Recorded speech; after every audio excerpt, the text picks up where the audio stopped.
మకరం వారికి రాస్యాధిపతి అయినటువంటి శని 3వ భావంలో ఉంటూ వక్రించాడు.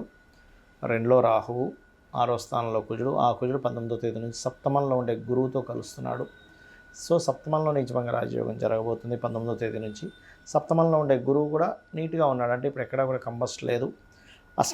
అష్టమంలో రవి, బుధ, కేతువులు. ఆ బుధుడు 7వ తేదీ నుంచి 26వ తేదీ వరకు కన్యారాశిలో సంచరిస్తాడు.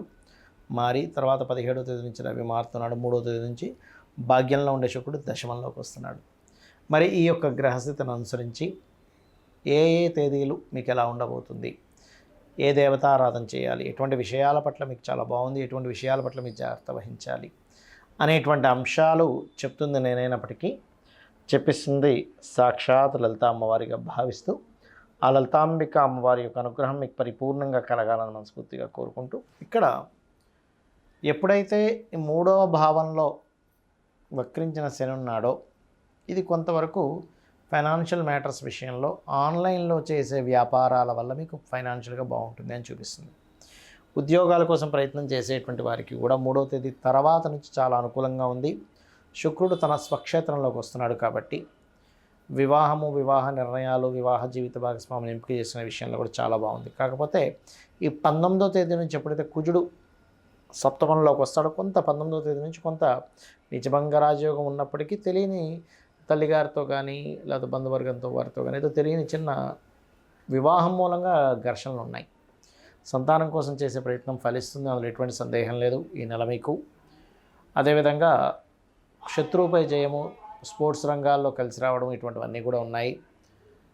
కొద్దిగా రవి బుధులు కలుస్తున్నారు కాబట్టి 17వ తేదీ నుంచి ఆ వారం రోజుల పాటు అంటే 17వ తేదీ నుంచి 26వ తేదీ వరకు ఈ కాంబినేషన్ అనేటువంటిది భాగ్యభావంలో ఉండడం వల్ల ఉన్నత విద్యల కోసం చేసే స్టెప్ ఏదైతే ఉంటుందో చాలా చక్కగా కలిసి వస్తుంది. దుర్గాదేవిని ఎక్కువ ఆరాధించండి, ఫైనాన్షియల్గా గ్రోత్ బాగుంటుంది. లలిత అమ్మవారి యొక్క సహస్రనామాల శ్రవణం ఎక్కువగా చేయండి. ఉద్యోగ ప్రయత్నాలు, వివాహ ప్రయత్నాలు చక్కగా సఫలీకృతం అవుతాయి, అందులో ఎటువంటి సందేహం లేదు. మీరు మరొక విషయం ఏంటంటే ఇక్కడ ఉద్యోగ ప్రయత్నాల్లో 14, 15 తేదీలు చాలా బాగుంది. అయితే ఈ 7, 8 తేదీల వివాహ ప్రయత్నాలకు చాలా బాగుంది. 10, 11 తేదీలు కాస్త వాహనం మీద వెళ్ళేటప్పుడు సడన్గా నిర్ణయాలు తీసుకునేటువంటివి తీసుకోకండి. 16, 17 తేదీలు వ్యాపార నిర్ణయాల విషయాల్లో జాగ్రత్తగా ఉండాలి. 24, 25 తేదీలు కాస్త మీరు ఈ సెప్టెంబర్ మాసంలో ఫైనాన్షియల్ మ్యాటర్స్లో జాగ్రత్తగా ఉండండి. 26, 27, 28 తేదీలు అగ్రిమెంట్స్ విషయంలో మీరు జాగ్రత్త వహించండి. కొంతమందికి లైఫ్ చాలా అద్భుతంగా వెళ్తూ సడన్గా డౌన్ఫాల్ అవుతూ ఉంటుంది. దానికి ఏమిటి అసలు కారణాలు, అసలు ఏం చెక్ చేసుకోవాలి మీరు అనేది మీకు చెప్తాను. దానికి ముందు మనకు తెలుస్తుందా డౌన్ఫాల్ అవుతుంది అంటే ఖచ్చితంగా తెలుస్తుంది. అది స్వప్న రూపంలో తెలుస్తుంది కొన్నిసార్లు మనం ఆ పని కోసం బయలుదేరేటప్పుడు నిమిత్త రూపంలో తెలుస్తూ ఉంటుంది. నిమిత్తం అంటే మనకి ఎదురయ్యేటువంటి సంఘటనలు వెళ్ళేటప్పుడు తెలుస్తూ ఉంటుంది. అయితే అసలు ఏం చెక్ చేసుకోవాలి? మంచి వ్యాపారం నడుస్తుంది, చక్కగా షాప్ పెట్టుకున్నాము, రోజుకు 20-30 వేలు అమ్ముతున్నాము, లేదా 1 లక్ష రూపాయలు అమ్ముతున్నాము, సడన్గా 5,000కి పడిపోయింది, ఏమైందో అర్థం కాదు. ఇది ఏం జరుగుతాయనేటువంటి విషయాలు ఇప్పుడు నేను మీకు చెప్తాను. ఇక్కడ ఏంటంటే, ఒకటి, మీకు ఏదైనా షాప్ ఉంది, మీకు ఎవరైనా మీ అపోనెంట్స్ లేకపోతే మీ శత్రువులు ఎవరైనా సరే కొన్నిసార్లు ఏం చేస్తారంటే మంత్రించినట్టు నిమ్మకాయలు పడేయడం ఇలాంటివి చేస్తూ ఉంటారు. అప్పుడు ఏం చేయాలి? చక్కగా రోజు ఆ షాప్లో లలితా సహస్రనామాలు ప్లే చేయండి, రోజు ధూపం వేయండి, ఆ దోషం పోతుంది. ఒకటి. రెండవది, షాప్ ఏం లేదండి, మేము ఇంట్లో నుంచి అన్నీ నడుస్తూ ఉంటాయి కానీ సడన్గా ఎందుకు మాకు మార్పు వచ్చింది అన్నప్పుడు ఒకటి మీ దశ చెక్ చేసుకోండి. మీ మహాదశ, అంతర్దశలు, మీ జన్మజాతకంలో మహాదశ మారింది, కంప్లీట్గా డ్రాస్టిక్ చేంజ్ చేస్తుంది, లేదా అంతర్దశలు మారాయి, ఆ పర్టికులర్గా సంవత్సరమా 2 సంవత్సరాలు 3 సంవత్సరాల ఆ మార్పు వస్తుంది. అప్పుడు ఏం చేయాలి? ఆ దశానాథుడు లేదా అంతర్దశానాథుడు ఏ గ్రహంతో అయితే జాయిన్ అయి ఉన్నాడో, అది ఏ పోర్ట్ఫోలియో కలిగి ఉందో, ఎందుకు ఆ మార్పు వచ్చిందో తెలుసుకొని దానికి సంబంధించిన దానము, దాని అధిష్టాన దేవత సంబంధించినటువంటి దేవత ఆరాధన చేయడం, ఇంట్లో లేనట్లయితే ఆలయానికి వెళ్ళడం చేయాలి. మూడవది ఏంటంటే, కొన్నిసార్లు అంత బాగుంది, బాగా సంపాదించామని చెప్పి ఏం చేస్తారు, ఉన్న ఇంట్లో నుంచి ఒక చిన్న ఇల్లు ఉందనుకోండి, ఒక సింగిల్ బెడ్రూమ్లో ఉండేవారు అప్పటి వరకు, 2 డబుల్ బెడ్రూమ్, పాత ఏదో నార్మల్గా ఉండే ఇంట్లో ఉండేవారు.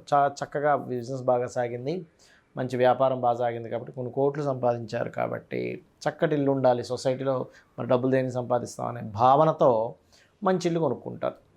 ఇక్కడే మార్పు వస్తుంది. ఎలా అంటే ఇల్లు కొనుక్కోవడం మంచిదే, కానీ ఆ ఇంట్లో వాస్తు దోషం ఉందనుకోండి, ఇంతకాలం చక్కగా కొన్ని లక్షలు సంపాదించే వ్యక్తి కూడా ఒక్కసారి వేలకు పడిపోద్ది.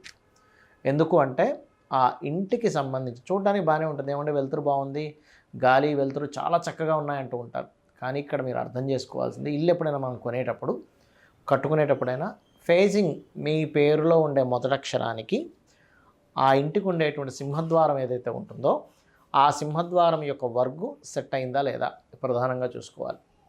ఈ వర్గు అనేటువంటిది కారు కూడా సెట్ అవుతుంది. అంటే మీ కారు ఏ బ్రాండ్ కారు తీసుకున్నారు, కొంతమంది చూడండి వాహనం మారినప్పుడు కూడా వాళ్ళకి లైఫ్ చేంజ్ అవుతూ ఉంటుంది. కాబట్టి కారు మారుస్తున్నారు, ఇల్లు మారుస్తున్నారు, ప్రధానంగా చూసుకోవాలి. సరే, మీకు సరిపోయినటువంటిదే తీసుకున్నారు అంటే ఉదాహరణకి కా నుంచి అమ్మహ అనుకోండి, తూర్పు దక్షిణం ఉత్తరం పనిచేస్తుంది, వాయువ్యం పనిచేస్తుంది, పడమర పనిచేయదు, ఈశాన్యం పనిచేయదు, కక గగ అక్షరాలు ఉన్నాయి.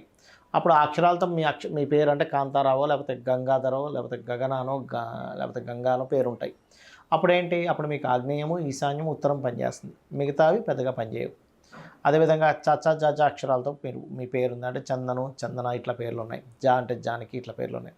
అప్పుడు మీకు తూర్పు పనిచేస్తుంది, పడమర మధ్యద్వారం పనిచేస్తుంది, ఈశాన్యం పనిచేస్తుంది, మిగతా పనిచేయవు, ఉత్తరం మధ్యద్వారం పనిచేయదు, దక్షిణం పనిచేస్తుంది. ఇలా వర్గు శాస్త్రం అనేటువంటిది ఒకటి ఉంటుంది. ఆ వర్గు పరంగా మీకు డోర్ ఓకే ఫేసింగ్ ఉంది, కానీ డోర్ ఎక్కడ ఉంది అనేది ముఖ్యం.